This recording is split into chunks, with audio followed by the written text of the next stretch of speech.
Good evening, everyone. It's a pleasure to welcome you to the second installment of our Spring 2021 Berlage Keynotes, our ongoing lecture series featuring internationally prominent architects, designers, and thinkers who are at the forefront of design, discourse, and innovation.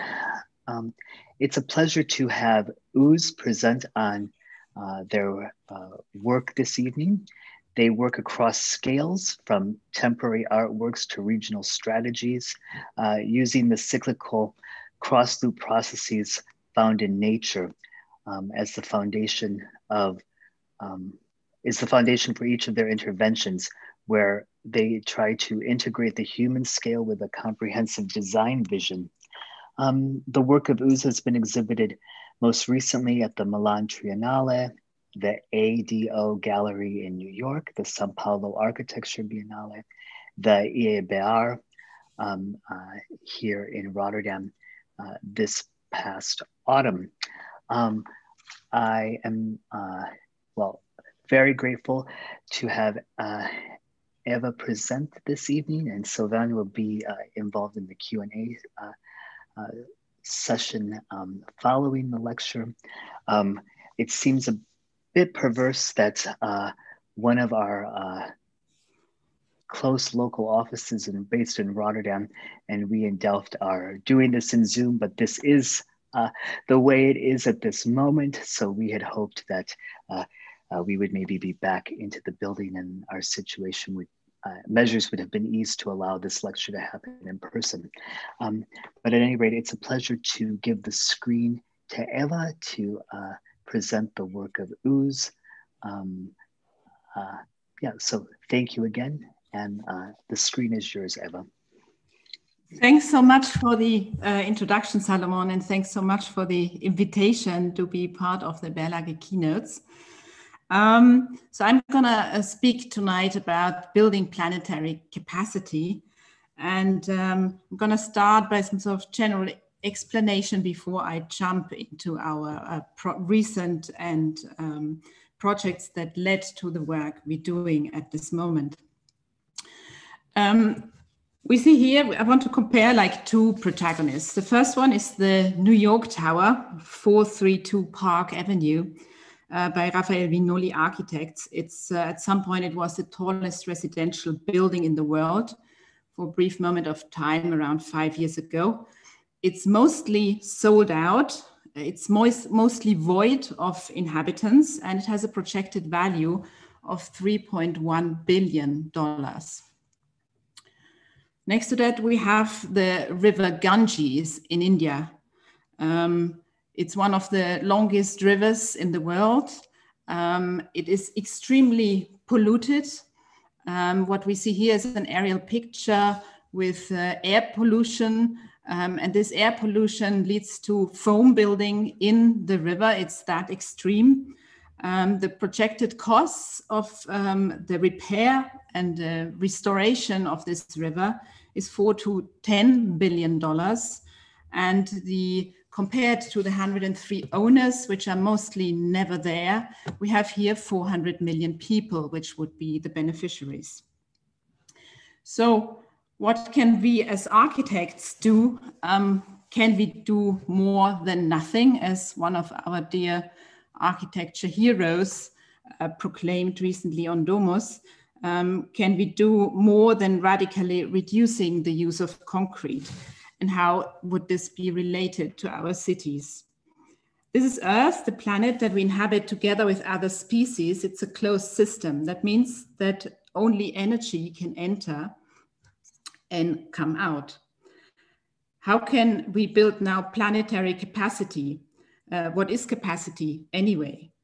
Capacity is the maximum amount that something can contain or the amount that something can produce. Both of these terms are related to space. Now, more and more frequently, we ask ourselves the same question that already Henri David Thoreau asked himself in 1860. What is the use of a house if you haven't got a tolerable planet to put it on?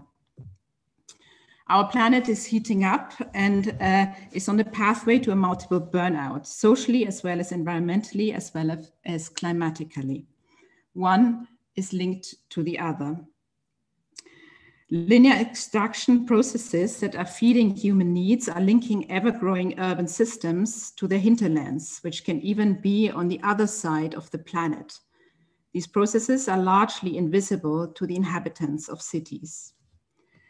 The role of nature, even though it plays an essential role in producing all these, in principle, renewable supplies, has become largely decorative and more separated from urban communities. Currently, we are living at 1.7 Earth's capacity. As we do live on one planet, however, this creates a debt for future generations. Pollution, CO2 emissions even prevent energy in the form of heat to escape the planet back into space, as it would normally do. Fires are one of the obvious consequences. This behavior leads to a growing risk and uncertainty. Uncertainty varies between most optimistically 1.7 degrees and worst case scenarios even show up to 5 degrees. With all the consequences for cities, we can only hint at in this visualization. All in all, we can say this is similar to a Ponzi scheme, with nature really at the bottom of the scheme and a gradual burnout that is happening right now. So how can we actually turn this pyramid around, put nature on top as the main stakeholder, and start to build up planetary capacity rather than losing it? Because capacity is not something that's static. Also, planetary capacity is not static. We can deplete it, but we can also actively build it up by going back to and rewiring natural dynamics. And cities can play an active role in this. Our work at OOZE tries to respond to exactly this urgency, to the question, how can these infrastructural and natural flows, economic streams, cultural and community processes be systematically integrated into their local, wider and urban historic context? Smaller cycles are more reactive and can help to deal more easily with uncertainty, hence creating local resiliency. An operating manual for planet Earth. As we all know, there is no operating manual. If at all, it could only be built incrementally and with other disciplines and the younger generation. So let's go into flows. This is the ocean. The water seems infinite, but contrary to how it's perceived, water is finite. Water is a material, a resource, but water is also a flow over time. It is a resource that can be endlessly recycled without at all downcycling. And urban design is a process that contributes to the evolution of urban space over time. So now I will share a series of projects that address how we can make big changes step by step by starting small, and so contribute to urban resiliency, adaptation and mitigation capacity. I will also show how over time this can help to inform larger urban processes. Our on-site prototypes try to manifest natural cycles spatially and transform them into physical experiences for users. They open spaces of imagination that create a shared memory. I will now show a couple of these small projects. Let's start with one dirty river in Germany, the Emscher Kunst between the waters. It is a post-industrial landscape, coal extraction, a clean and a dirty river, the most polluted river in Germany at the moment. Between the water creates a water supply infrastructure line between those two rivers. It's about 80 meters long, and it is a complete and sustainable water supply system. It uses only water from the site, from the immediate area itself, the river water, and the rainwater and the wastewater of the Emscher that we see on this side. The main elements of the water supply and treatment installation are 2 toilets that you see floating here, a halophyte filter with plants to filter the water, a community garden, and a drinking water station. By putting the treatment process on display, it shows that it is possible to reclaim and restore the natural habitat by using low-tech processes to construct a high-tech system. Users become part of the system, become part of the water cycle by drinking beer that was brewed on location with the actual water from the toilets and from the Emscher that gradually got filtered and restored. And we can also see that this is a great placemaking tool. This setup leads to a change in perspective, and that challenges the status quo, and people happily start to communicate with each other about exactly those issues. The second project is the Of Soil and Water project, the King's Cross Pond Club in London, in the King's Cross area. It is Europe's biggest urban redevelopment project site, or it was 5 years ago, in central London. The project was occupying a temporary site in the midst of the King's Cross construction site. You see here the central St. Martin's University, and in the back you see St. Pancras and King's Cross. It is a micro-ecological environment with a natural swimming pond at its center. The pond is entirely free of chemicals. The water is purified only by natural processes using plants, nutrient mineralization, and a set of filters to supplement natural filtration. Once cleaned, the water loops back in the pond to complete the water cycle. So you see here the filters and everything becomes visible.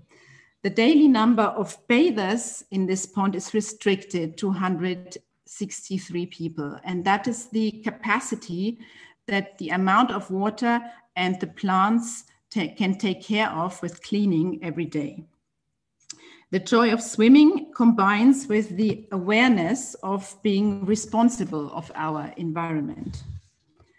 At the end of the project, we had, this was a temporary project for 16 months. We had a community group which eventually came up with a petition which 5,000 people signed.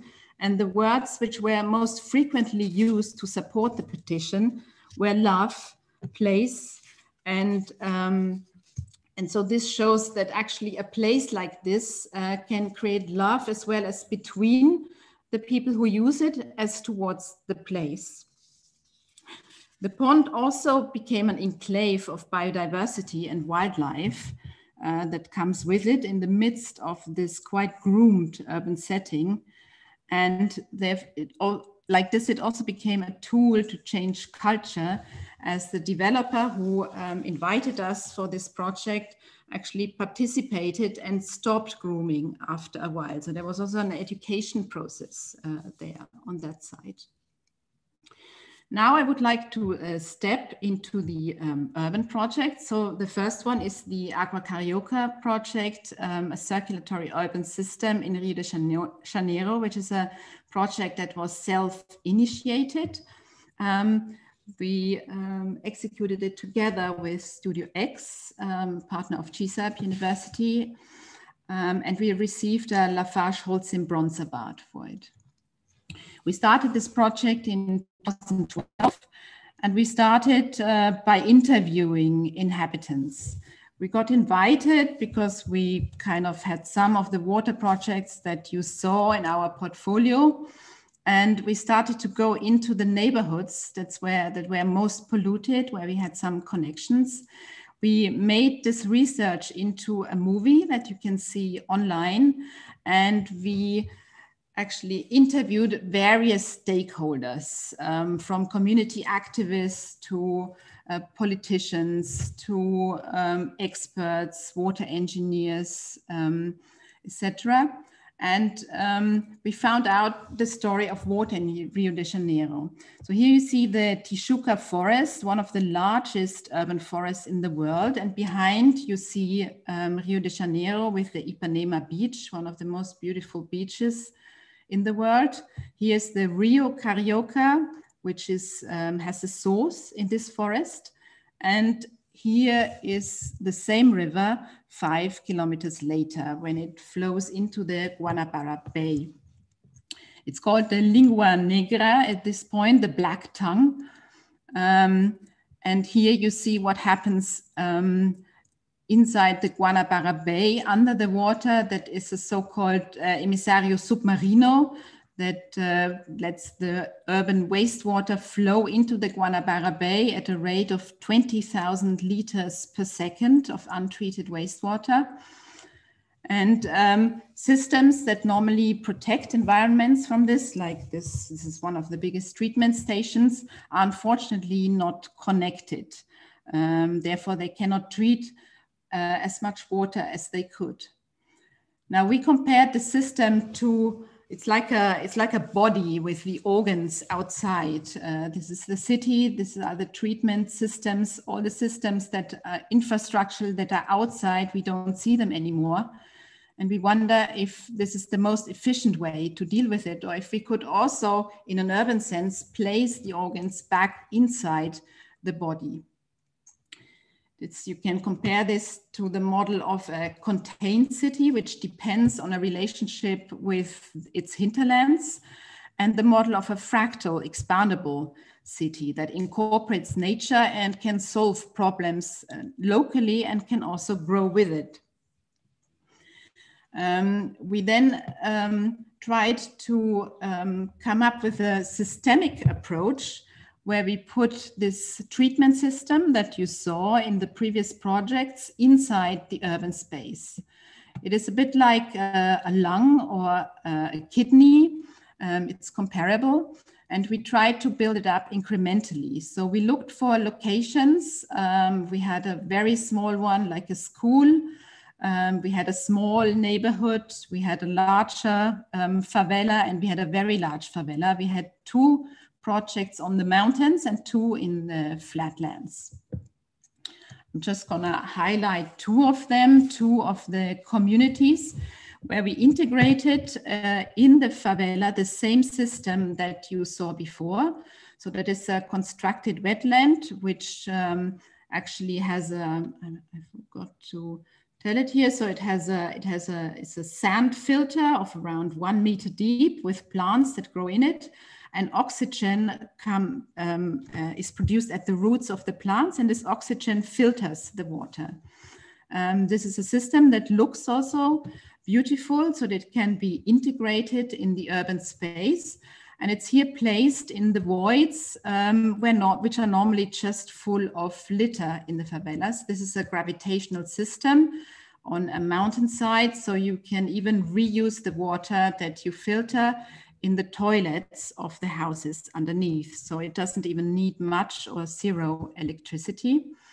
And this is a larger favela of around 3,000 people, where we see how these kidneys are placed within the urban fabric and prevent actually the water from becoming dirty, and so enable also that community facilities can be placed again inside this river in the community. From a design point of view, we look at very banal elements like a water tank, a septic tank, and a constructed wetland. And we look how we can design with them so that we can actually work with them in public space, and we can engage people into these processes so that we eventually can also tackle other sectors such as garbage recycling, solar energy, or food production with it, and so come to a more complete setup within the urban space, where actually this new type of elements can give a service to the community, and the service is clean water and eventually also clean energy. So how could this look? You see here an attempt to see how this is integrated, how these plant systems are integrated within the existing community without changing much. We see here a community space when the river becomes clean again, so that people can use it for entertainment and can swim in it. We see here one of those cascaded water filters in the community. And we see here one of the extremely polluted rivers at the moment in Rio das Pedras. It's a super large favela of almost 100,000 people that live on less than 1 square kilometer. And actually this river here could be completely renaturalized and used for activities such as sport. We then built in the Sitio Roberto Burle Marx, we built a prototype. Roberto Burle Marx was one of the most interesting and famous, well-known landscape architects in Rio de Janeiro, in Brazil, actually, who frequently collaborated with all the greats like Oscar Niemeyer in Brasilia, for instance. And his house is the Sitio Roberto Burle Marx in Guaraciba, where he also replanted a lot of plants that he collected from the Amazon forest, and he started to grow his own plants. And we were invited on this site to test the system and make a sort of tropicalization of this system. We see here different elements such as a septic tank, the plant filter, water storage, and a toilet. So the water storage also collects rainwater, and then the plant filter filters the water from the toilet, which around 20 gardeners are using. We then ran community programs, also programs with students. We also ran programs with some people from the urban administration, from the Rio municipality. And it became really clear why it is so important to make such a pilot happen, because what people understand when they only see drawings is very different from what you understand when you can actually use it, you can smell it, you can see that there's no standing water, no mosquitoes, and it is actually not a wetland, but it is much more groomed. During the São Paulo Architecture Biennial, we then did a program with another community in São Paulo with an engagement workshop with children, with the graffiti you see behind on the wall. And we had an exhibition in the atelier of Roberto Burle Marx. We did, like I showed before, just 2 of those projects. Altogether we had 4 of those drawings, and then we had like urban drawings. So this idea of the exhibition as a tool to communicate and to get together and to engage people became extremely important for our work, and it is now something that we are frequently using. Now I would like to show the next urban project. It's a city of 1,000 tanks. We started in 2018 as part of the Water as Leverage for Resilient Cities Asia program. It's a very large program initiated by the Dutch water envoy, Henk Ovink, and the Dutch government. They started to look at 3 cities in the Asian region that would be most heavily implicated by climate change and rising sea levels, which is Khulna in Bangladesh, Semarang in Indonesia, and Chennai in India. Our team in Chennai was, so what you see here is there was 2 teams. The other team is the Deltares team, and OOZE led the other team. So about half of the people you see here is our team. We were one of the winners of the call for action, and I'm now gonna explain how our project is put together. We see here the Indian peninsula with all the rivers that mostly flow into the Bay of Bengal. Chennai sits here in the south. And this pattern that you saw, that most of the rivers flow into the Bay of Bengal, they flow over land, they heat up, that leads to the monsoon pattern where water comes down in only 2 months a year, very, very heavily. And so this leads to 2 phenomena: floating in floods in winter and fighting for drops in summer. 2 years ago, Chennai totally ran out of water and reached actually 0.0. And added to that, we have another factor that is an extreme pollution due to a lack in sewage treatment possibilities in the city. Not all these problems come from climate change, obviously. It's also typical urban projects like we already saw in Rio de Janeiro, but a little bit different because Chennai had an extremely smart system of areas, lakes that collected the water during the monsoon, but the very rapid urban expansion led to encroach those lakes, and now they actually largely invisible in the urban fabric, and it's no surprise that we have also floods happening here. 2/3 of Chennai is sealed and cannot absorb any water anymore. We have historic tanks that are now nearly empty because no water reaches them anymore and no water can recharge into the groundwater. The context, the climate change projections are actually very troublesome. We, of course, have rising temperatures, more heavy rainfall, but less over time.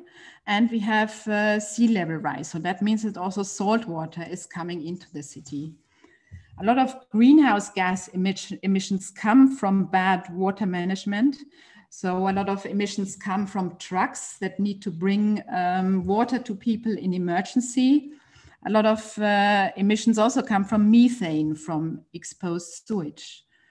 The default answer is mostly left to engineers, and it's desalination plants and stormwater drains. The stormwater drains drain out the water as quickly as possible into the sea. So all this rainwater that's very precious is getting lost, and desalination plants make a big effort with a lot of electricity to render this water drinkable again, but at the expense of a very saline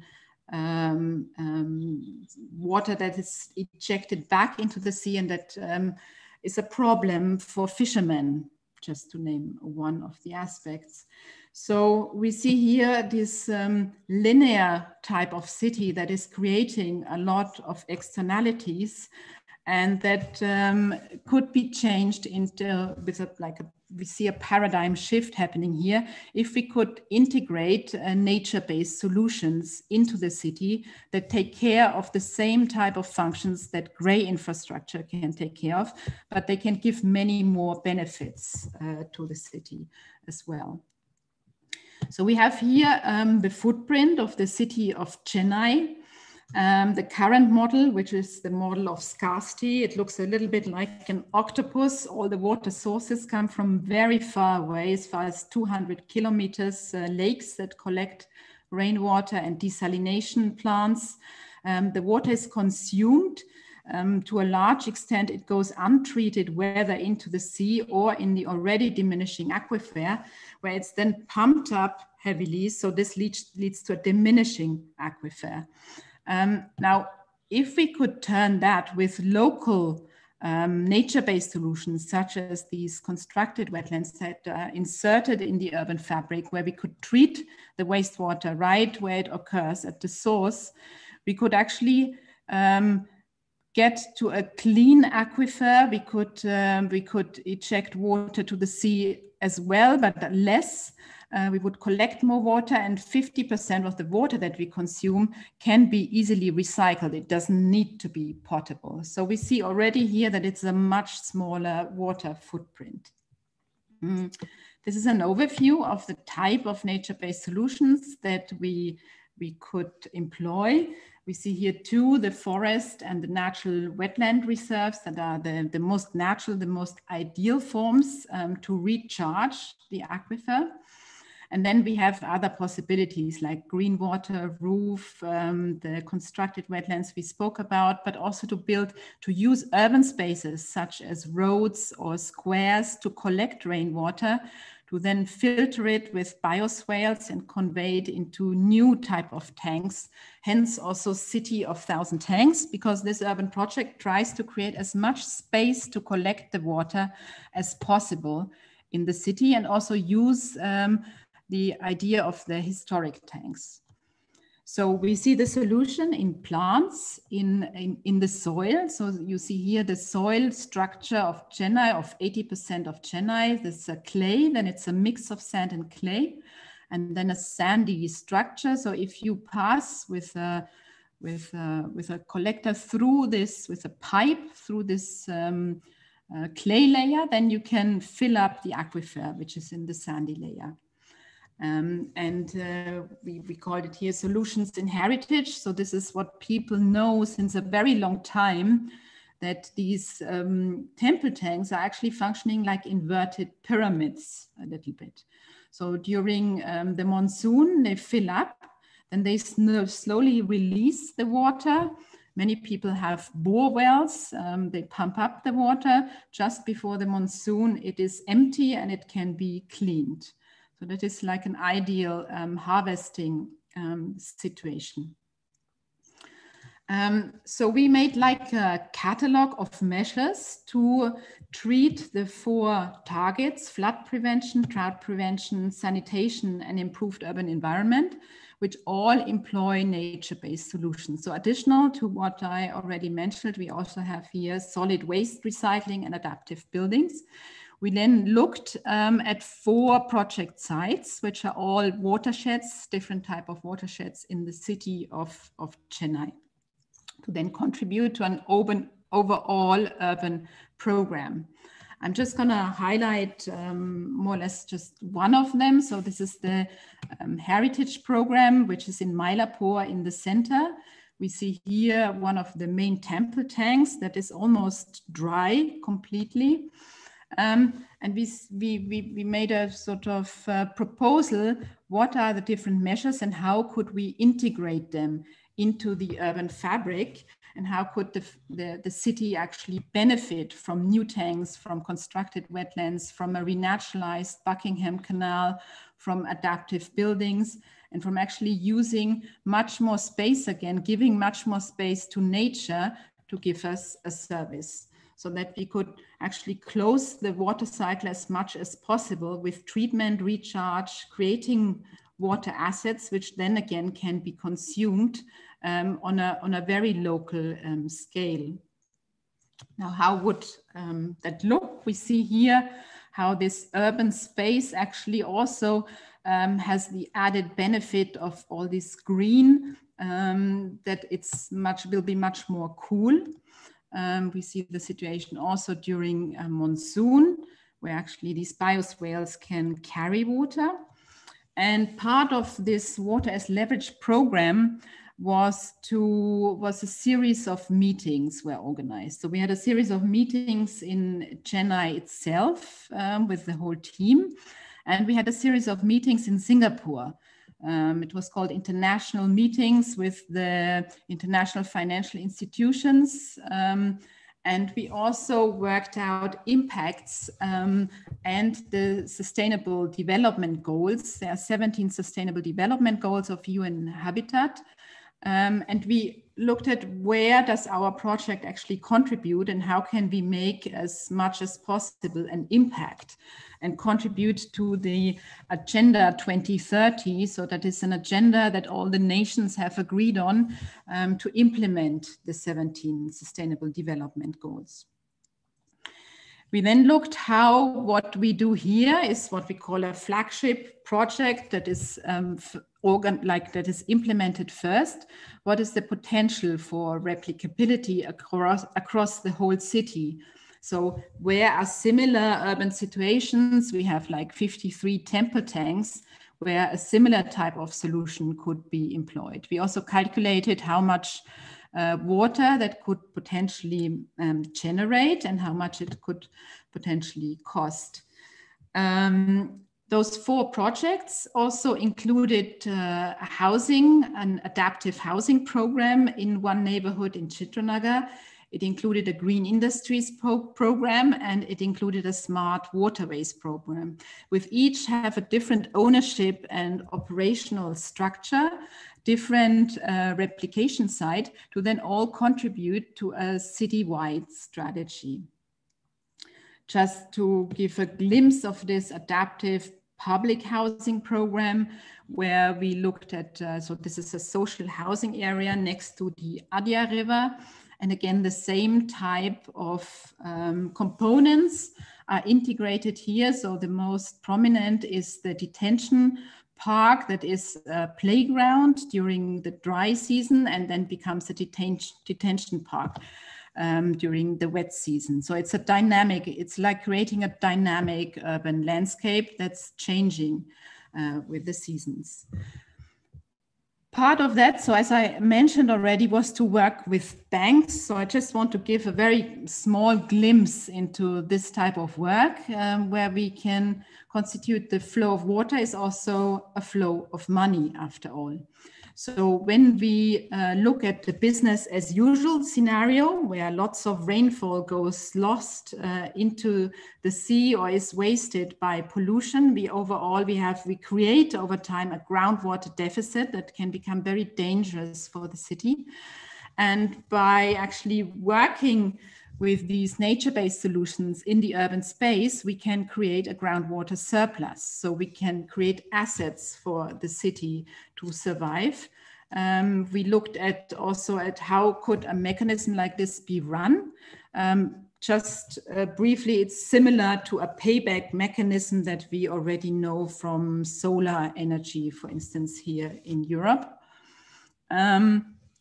We also then looked at carbon emissions, how much that would actually reduce carbon emissions to sequester carbon, but also to use a lot less electricity, because obviously there's a lot less energy lost in transporting of water. Part of the program is also to look at, as you can see, there's a lot of financial calculations here. That look at the benefits that can be created. So what you see here, the number of almost $1 billion, that is for the whole citywide program. It is to private and public parties. So there is individual benefits and there's government benefits. Just to highlight perhaps one of them, is that in one of the neighborhoods, the one you saw with the social housing program, it's 10,000 inhabitants, where around 2,500 women spend 4 hours a day to collect water. They don't have running water at home. If they only would earn $1 an hour, they would actually generate potentially a value of $4 million per year, and this would be around 40% of the investment costs needed to give them running water and toilets at home. So if we put things in perspective, we hope to generate also an interest to look at things in another way. And this is not even talking about all the improved, the soft benefits, so the increased recreational space and the livability and increased biodiversity. Now, how do we work in time? So the process of the water as leverage was a pre-feasibility study, what we see here. So we see here in 2018, we started this process. Right now, we are in the phase of field trials. We are now imminently starting 2 pilot projects in Chennai, one in a school and one next to the Buckingham Canal. That will be part of the feasibility study. So that's where, let's say, our methodology of working with prototypes, which then inform a bigger program, comes into play again. So what we learn here, we put into the flagship projects. We have an application running with the Green Climate Funds, which is a bank that gives money entirely to projects that are dedicated to mitigate and adapt to climate change, mostly in developing countries. So we have one application running to make one of the flagship projects in Mylapore, so we can hopefully generate a citywide program over a very long time. We also did a housing policy study for vulnerable communities. So how can actually communities benefit and how can we make a framework where the city can implement some of these measures?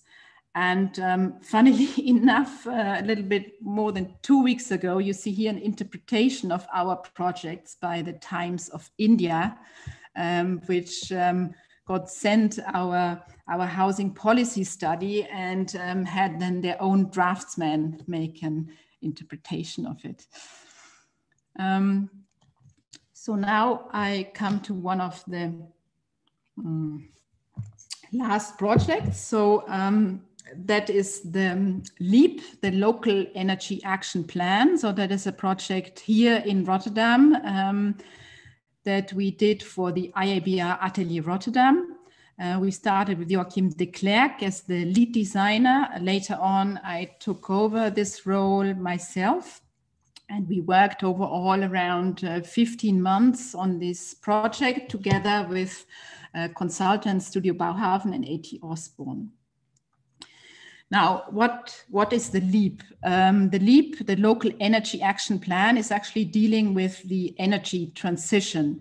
So you probably heard of this program, the natural gas-free neighborhoods in the Netherlands. It's a program to completely get out of the gas in all of the 5,000 neighborhoods which are in the Netherlands.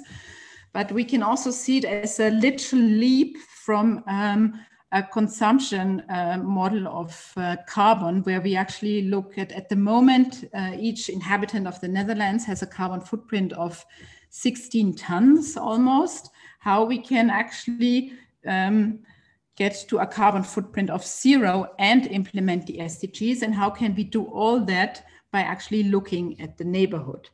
So how can we connect the larger goals on the planet, the Paris Climate Agreement, over all the scales and all the programs such as the National Environment Vision, the Nationale Omgevingsvisie, the NOVI, to the plans of the Klimaatakkoord for the city of Rotterdam, to the neighborhood. So how can we work across scales so that goals can be reached, but that neighborhoods can actually actively contribute? So this comes back again to this idea of capacity building. So how can and how much exactly is the capacity of a neighborhood, for instance, to produce, to store energy locally? So now I'm going to show some of the panels that we did for the biennial. There was an exhibition in November. Perhaps you didn't have a chance to see it because it was only open for 3 weeks. It will reopen in May this year in a bit different format, but definitely with all the LEAP being present. And so we looked at here, how can we connect actually the person and the footprint of a person when we look at all the problems and the global emissions we have, and how can we place the work we do at the neighborhood scale in between? How can we actually create by spatial interventions incentives for people to see this big crisis not as a problem, but actually as a potential to, for instance, green their neighborhood, to actually become much more community-based, more engaged, to actually have more money, because if you run projects community-based with a co-ownership, less profits are lost to multinationals. So all these questions we are investigating. We're also looking how through this neighborhood-based implementation of the energy transition, gradually over time from where we are now during the next 10 years, how we can actually guide this process and speed it up. How can we make it faster? Because if even in the Netherlands, in one of the most developed countries on the planet, we don't manage this in 10 years, like if we always move it in front and speak about 2050, nothing will ever happen. So the question is, communities participate. So what are potential feedback loops between activities, between actions that we can organize during an event, such as, for instance, the International Architecture Biennial, between different case studies, and between the capacity of the neighborhood itself. So how can we work in this triangle between scales? We worked with some anthropologists, and we did what we call like a sort of deep listening study, because this is one of the poorest neighborhoods, the second poorest neighborhoods in the Netherlands. And the idea is often that people are so poor they only surviving, but that's totally not true, because everybody wants to participate to build their own future. And it doesn't mean that people are not interested or are not worried about the future, but they have another set of problems. So we see here problems related to communication. So how does the municipality or how does the government actually communicate this energy transition? Does it actually arrive? Is it understood? What are the problems of the youth in the neighborhood, which don't have a facility anymore? What is the problems for children which want to play outside? What are problems with mold and fungus in the places, or with garbage? So if we want to make the energy transition a success that actually lands in the neighborhood, we need to also address, in the same time, we need to use these investments to address these problems that occur in the neighborhood, and that we can then gradually solve over time. So we created a sort of instrumentarium or a toolbox for collective action and creating shared assets.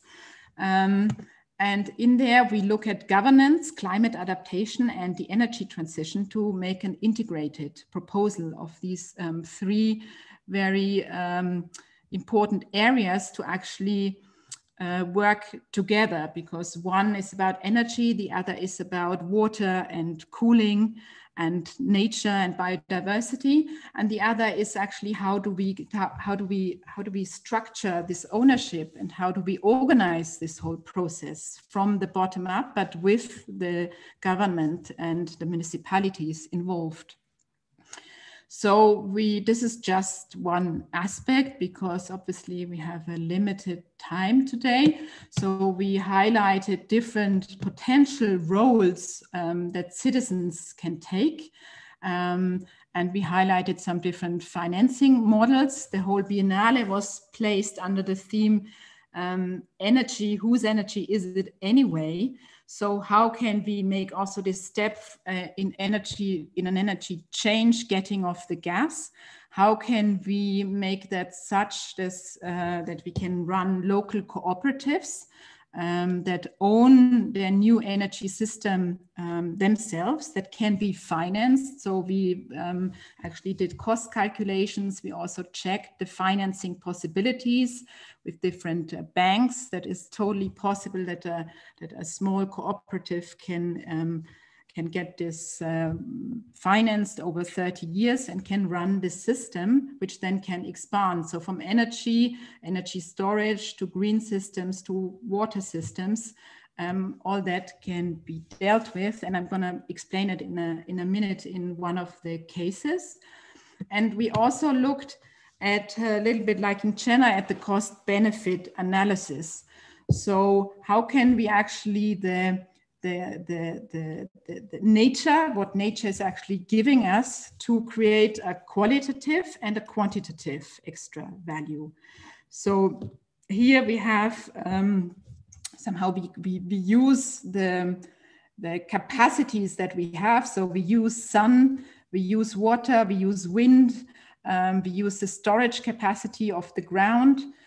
We use the eco capacity, we use and we use capacity of people, obviously, that are extremely well organized in many different initiatives.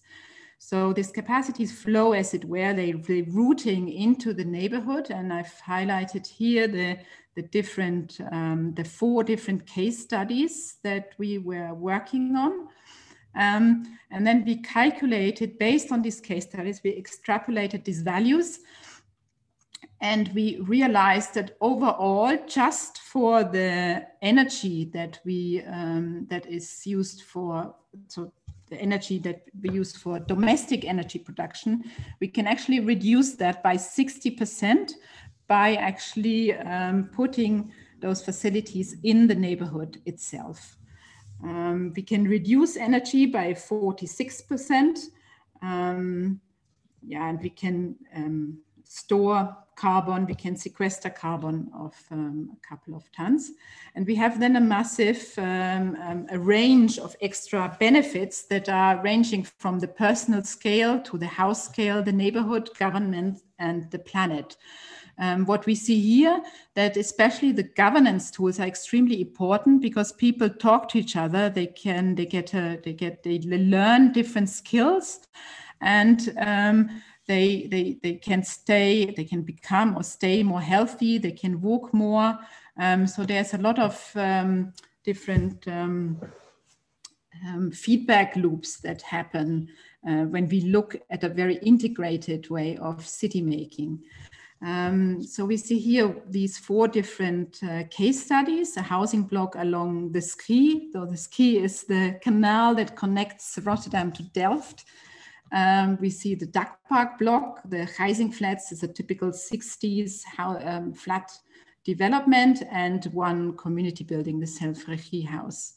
So I'm just gonna highlight one of them briefly. That is the housing block along the Schie that has 275 people living there. And this is one of the panels that we made for the Architecture Biennial. That's normally 180 by 165. I'm going to try to zoom in a bit to give you a bit of a more understanding what is actually going on. But what you see here on the drawing is these red wells and the blue wells. That's an aquifer thermal storage. So we drill like 150 meter deep in the ground, and we store heat from the summer in the ground, and in winter we store cold in another hole. And through the exchange, through an energy hub, with this storage capacity, we can then actually heat and cool the buildings. So this means that we can totally get off the gas. We actually combine this here with an aquathermy, so we can also take heat out of the river in the summer, which is actually beneficial because they heat up more and more. And we can store this heat also in this ATES, as we say. And we can run this with a completely electric system. So we totally get off the gas. We have 55% less energy that we're using, and 20% of the energy, that electricity actually that we use, we can produce with solar panels on the roof. We also calculated the costs and the reduction in CO2 emissions. And then we try to see how can we actually make this accessible in a graphical sense to the communities that were interestingly in this architectural biennial. The crowd that came was extremely local. Most of the visitors were from Rotterdam or even from the neighborhood itself. So we see here that these drawings try to be as communicative as possible regarding the benefits that we get from vegetable gardens to new jobs that are created, to supermarkets that sell low carbon products, to people that will receive certifications. Actually, we had a lot of, we had a group of women that becomes specialists in putting solar panels on roofs in Bospolder-Tussendijken. They came many times to look again how it's working and what is sort of the vision, the overall vision for the neighborhood. This is an energy hub that becomes part of a playground of a school. So this new type of study also can become part of the curriculum. So here you see this exhibition in the Keilezaal in Rotterdam, in the M4H area in the harbor, with the 8 different lead panels, with some panels from the municipality Rotterdam and some panels that show the work of the different initiatives in Bospolder-Tussendijken. We ran then many tours through the exhibition, and we will do that again in May when we will reopen. So the last project now comes back to an urban prototype in the realm of an artwork. We got invited by the Swedish Arts Council to make a project in Sweden as part of the Albano University campus. We started in 2016. This project is still ongoing and it's called the Future Island. This is the site in Albano campus. It's a totally there's a lot of buildings being developed right now. And our proposal is to, from all this granite that you saw that's being digged out for the foundations, to make an island of rocks and to heat half of the island, to heat it up to 5 degrees hotter than the surrounding. Therefore, future islands. So the north part of the island will be heated with solar energy, and the south part will stay as it is. And we're then working with scientists from the Stockholm University to monitor what is happening to the fauna and what is happening to the fauna. And of course, it's also becoming a sort of tool to communicate, to simulate a possible environment that we will get and to see what is happening. So it's looking at what is the adaptation capacity of plants and of animals, and how does nature actually deal with this in this very fast changing environment. This is one of the rocks that is a prototype of the future island, and that will now travel to the Venice Biennial to be exhibited there as part of our installation in the Giardini, the future island in Venice. So I want to end on this picture here, which is the Paris Charles de Gaulle Airport last Saturday at 9:30 in the morning. As you can see, there's no one around, and we wonder what will happen to all these buildings. Will we actually have to do something with them, or will we return to a behavior that we used to have a year ago? So there's a lot of uncertainty that comes, of course, through all the everything connected to climate change, but now we have the COVID-19 on top of that.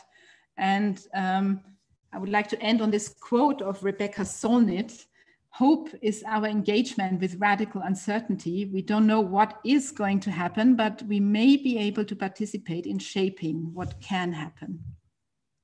So thank you for listening, and thanks to the OOZE team.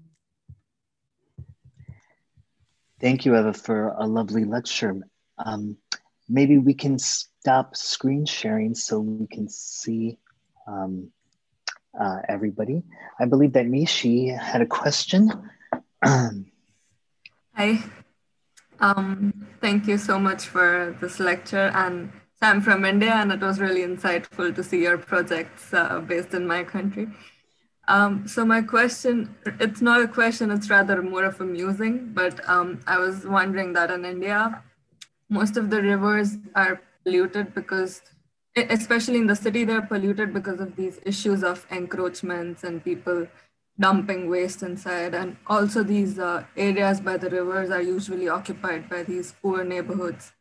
So, and they rely on these rivers for a lot of different activities. So I was wondering if there's a thin line between the utility of rivers and the rejuvenation of rivers. So whenever there's a design intervention to save these river bodies, how do you find a balance between this utilization and this restoration of water? And I was thinking of this also because of this one project in my city. I'm from Gujarat. So over there, there's this riverfront project, which is basically they converted the river banks completely into concrete structures. And they're very, very much celebrated by the people in the city because they have a place to go. So they are utilizing the river. But on the other hand, the ecosystem is completely damaged because it's concrete. It was an attempt to restore it, but the utilization overtook the project. So it's about this balance in the function of these restoration projects. Yeah, so one interesting aspect is maybe that even though we think it is informal communities that contribute most to the pollution, it is actually the normal city and industrial pollution that contributes most. In Chennai, it's only, I think it was only 0.4%, which is attributed to the informal community because they simply don't use much water. They don't have running water, but they live in the most polluted environments. So they suffer the most, and naturally they have to live near riverbanks, which are getting frequently flooded when nobody else wants to live anymore. So they sort of, it's like and then the next thing is they get evicted. So they actually then, when they get evicted, because they get frequently flooded, they get put 30 kilometers out of the city, they lose all the networks they have. So this is a very fragile, let's say, situation where we're trying to see, by placing these infrastructure within the communities, to also generate jobs. So to actually, when you make it into an economic, so participation in the city also means economic participation. And you can only make it work by actually creating a system that can maintain itself, and where actually the users, the people who benefit, they have to take care in order to benefit more. And so in that sense, by actually creating this understanding and working with women and with children to build that up, who actually are, on the other hand, suffering the most from the system as it is, we hope to be able to generate change over time. And we're going to see that now very soon when we build the pilot projects, which hopefully, now that COVID-19 seems to, at the moment, be in a better, like, let's say, less heavy condition, that we can start that soon. And then we have to find out, basically. I was also just wondering if, because you showed for the project in Rio that you collaborated in a way with these inhabitants. So do you have an opportunity to do something like that in Chennai as well? Yeah, one of our team members, actually two of our team members, are social researchers, policy researchers, but also social activists, which we do a research at the moment in 10 different urban communities. And so we really want to work in two ways, so both from bottom up, but also top down. So there's a lot of networking and work going into liaising with all the administrative part, obviously, as you might know if you're from India. Yeah. So. Okay, thank you. I'm looking forward to the project. Thank you. Yeah. I have a question. Thank you for lecture. It was very inspired. The correlation or interaction between society and let's say natural decisions are very strong in your project. So my question is, what is society or people capacity, and how you can use this engagement, people or social activity in your project in the way you use it? So you're asking how we can. So you like through your project, it's very visible that the society is very engaged, and the question is what benefits you can have from this engagement in terms of this natural decisions and. Well, the benefits is basically, so there's a benefit in your immediate public space. So that becomes now more important, as with COVID-19, we are sort of tied to our immediate surrounding. And so if we have, there's some studies, for instance, the 15-minute city. So how much space, how much green space do we have available extremely close to our house? How much space is available for children? Can the children play in a safe and healthy environment? Can we do sports in a safe and healthy environment? So there's a sort of physical set of benefits that we can get by working and collaborating together. And we see that in Bospolder Tussendijken, that people are extremely interested and they want to know more. And they actually like a physical exchange of information and becoming responsible and able to shape their environment. So when the municipality comes and says, okay, guys, it's time now for the energy transition, you all have to basically sign here, then people get worried and think, what happens with my energy bill? What happens, like, basically what like you don't feel you are the owner of the problem. Whereas when you then become part, so our strategy is that we have governance tools that work from a small scale. So they start with sort of this tool of, for instance, exhibition, campaigns, movement building, that through that we can then build up enough people who are interested to, for instance, form a cooperative to run one of those systems. So now we're in talks with the municipality to make one of the case studies happen. Again, it's a test, trial and test. Is it possible to have a system that is next to the centralized system? Can we have a decentralized and a centralized system working together? And what we know from the municipality is that in Rotterdam, if the whole city would actually be run on a high temperature heat network fed with heat, residual heat from the harbor, it wouldn't be possible. That would only cover 40%. So we actually need to see how we can use the urban fabric that we have already to make it work together. And so in that sense, to come back to your question, how does the community benefit? It benefits in let's say, energy bill. It benefits in the spatial way, but it also benefits in terms of social skills, jobs, etc. Very soon we're going to have a publication and we're going to list all those benefits, then you can read about it. Do you want to add anything? It's my partner Sylvain, who is joined for the questions. Coming from the office. Yeah, I would say that there's also this dimension of how do you work with the people? There's like, what do you leave out into, let's say, negotiation or let's say collaborative work, and what you actually drive. So that's quite interesting how, how you kind of manage this decentralization somehow, so that there's a team which is actually structuring the process. So when we talk participation, we don't say, hey, you're around the table and, decide your path. No, it's really a kind of some sort of a structured path which is given, but obviously the decisions are all discussed, but they are already laid out somehow. So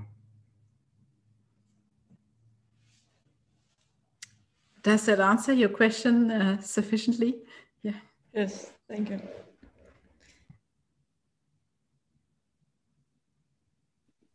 Maybe I had a question.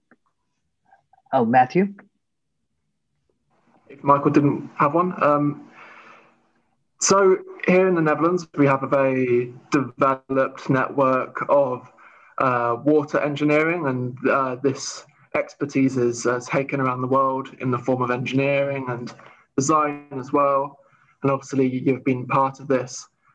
I was wondering about what expertise and what ideas that you have learnt abroad and what you have brought back to the Dutch culture in Bospolder that you might not have learned if you hadn't worked abroad, or what might be missing from the Dutch culture of water management?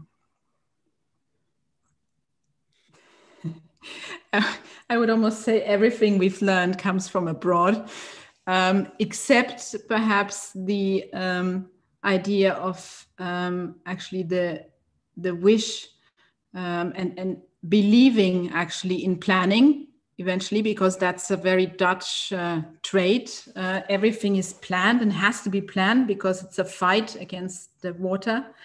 And if one person fights on its own, it's no use at all.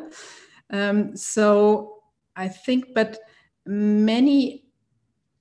interestingly, many of the things we learn from communities in Brazil and in India also apply to communities like Bosporter-Thyssen-Deigen. It's actually quite similar in the sense that nobody wants to be victimized, and that people want to play a role. They don't want to be in the bad news all the time. They also want to hear sometimes that they do it better than others.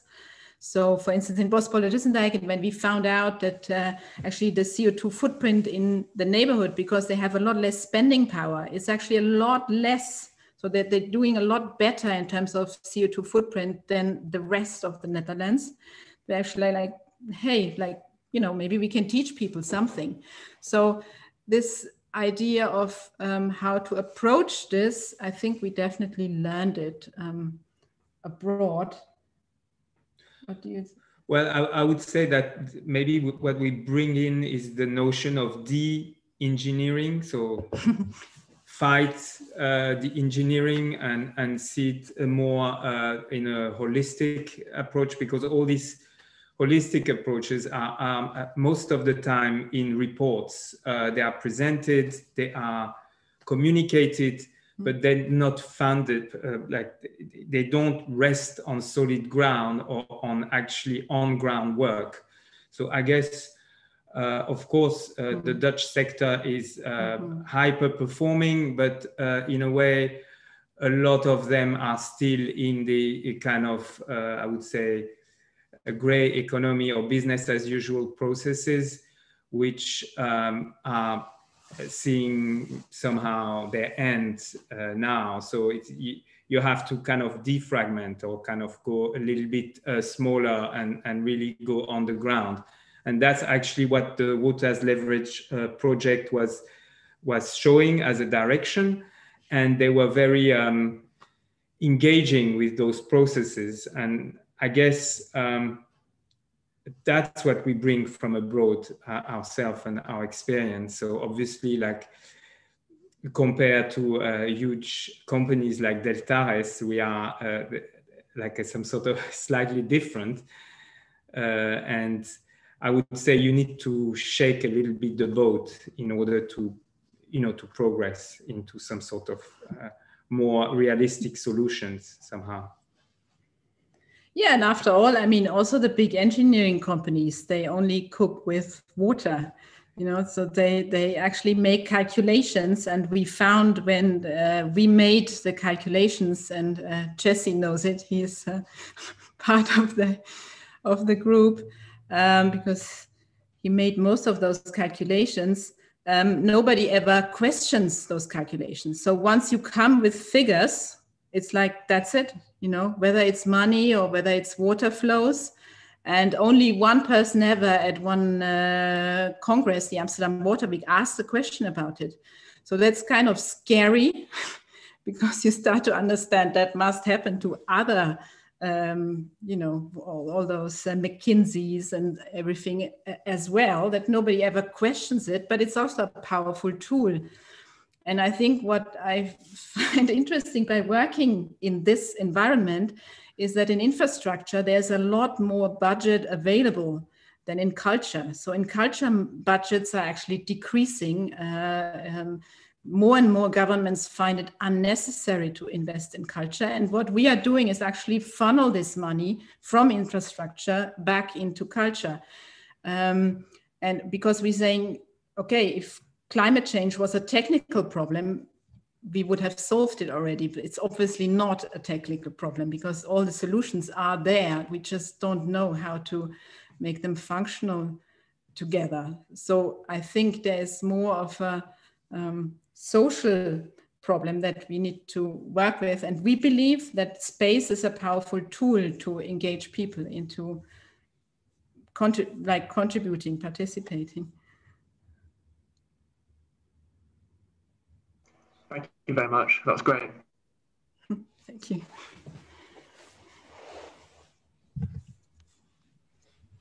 Thank you. I wanted to ask a bit briefly. You as designers, Sure. Can you repeat your question? Yeah. Let's see. I hope it comes true. Really appreciate your insights on these numbers and like having some legitimacy if you show these figures, whether it's money or if it's liters of water. So if I'm understanding correctly, it's you as architects and designers running these numbers, and not some financial expert you work with from Del Pares, or how could you maybe reflect a bit on this? Yeah, so it's both. Ideally, if we were to do this project in the Netherlands, we actually worked with a consultant, but mostly those consultants need data sets, and then you can actually make very good calculations. And for data sets, you need data, and you need data that are available. So you need people who want to share those data. In the Netherlands, mostly those data are public. In India, we had a big struggle to actually get data. We wondered if those data is even available. So at some point, you think, okay, I'm just gonna look at the open source possibilities, and somehow you have to, it's like a sort of DIY, because nobody's gonna do it for you. And a big company will actually not put their credibility at risk if they do that. So it's both. For the Bospolder Tussendijken, we worked with very good consultants, so we didn't have to do it ourselves as much as in India, I would say. All those cost calculations, we basically had a Studio Bauhaven who would do the cost calculation for Bospolder Tussendijken. So that's another story, but you need to, yeah, it's both. It's. But I would like to add that basically we work with them, but we also work on a communal story. So that basically the numbers are not created for numbers' sake. No. They are created and analyzed for a story. Mm-hmm. So you can make the numbers talk the way you want them to talk. So you can make the numbers your friends, so that they can demonstrate and convince certain entities of one or the other. So it's about finding the right way of calculating the numbers and finding the right way of telling the story of the numbers. And that's very important. And for this, obviously, we work with experts. I mean, we're not experts ourselves, although, as Eva said, in Chennai, the numbers were not available. So some of those large companies found it very difficult to operate in this kind of slightly muddy water. For us, it was very difficult. It's just very time consuming. I don't think the numbers are wrong, but it's just very time consuming to stitch it together. No, I'm just saying that if you don't have the story that where you want to go, it's difficult to, generate. Yeah, you need the narrative. And at some point, we made the story of the city of 1,000 tanks. And then you want to know, is it true, how much water can we actually collect, possibly? And what would that mean? So you actually want to know it because it's part of the story. And so it's more than, basically we realized that it's a powerful tool when nobody questioned us, but that is after, in fact. Interesting observation. Yeah, thank you for sharing those insights. Thank you for the question. Yeah, Jacqueline, do you have a final question? Sure. Thank you for the lecture. I used one of your projects as a big case study for one of mine, so thank you, the King's Cross. So I love your work. I was curious on, you tend to, your views on kind of right now, there's a lot of, city, suburban, and then farmland, and kind of what your take is on kind of the blending or non-blending of these threes in terms of environmental, because you're bringing a lot of, greenscapes back into the city, but in terms of like condensing the city to make it less to make it more condensed so that way the natural environment can be freed up, or vice versa, kind of, you know, spreading out more and bringing in more and more green space within these public spaces, and kind of what your view is on this balance between city, agriculture, untouched land, if it's still existing depending on the country, and the suburban area. Yeah, thank you for this question. I think we're coming back to the capacity, building planetary capacity, and where all these areas and spaces so have different roles and capacities. So we need actually to free more spaces to renaturalize them, to preserve natural areas. And so we see the cities which we have right now, basically we cannot even expand more. So we have already so many surfaces that we build and sealed. So we actually need to undo this to create again this capacity to live with nature, because nature gives so much service basically for free if it has the space to do so. And so that's how in new areas, of course, you need to change some areas, and this depends like totally on the country we're talking about. But that's where we approach this question really from this idea of capacity. So also agriculture, you need to see what is the, let's say, space service and environmental benefits, that because we're part of one ecosystem. So that's where the more we can contribute with any urban area to this capacity, the better it is. So that's how I see it. Yeah, I would add also that we don't have a viewpoint of the optimum city or the optimum density. We work within. Wherever you drop us, we will work. So let's say, for us, the utopia is within. It's like every corner of a street can be a potential or an opportunity. Every building can be transformed or used for those capacities. So it's a kind of, it's a strange process for an architect who is mostly busy with form or typologies, but that's also the practice. We are, let's say, we work very much in the informal environment, which create form at the end. I mean, you can see in the project that especially the urban prototype or the art projects are very formal, but in a way informal, because they have been approached it like from a different corner, like not from the corner of what you would usually approach as an architect. So yeah, it's not that aesthetics is not important. No, for us. No, but yeah, I'm just like...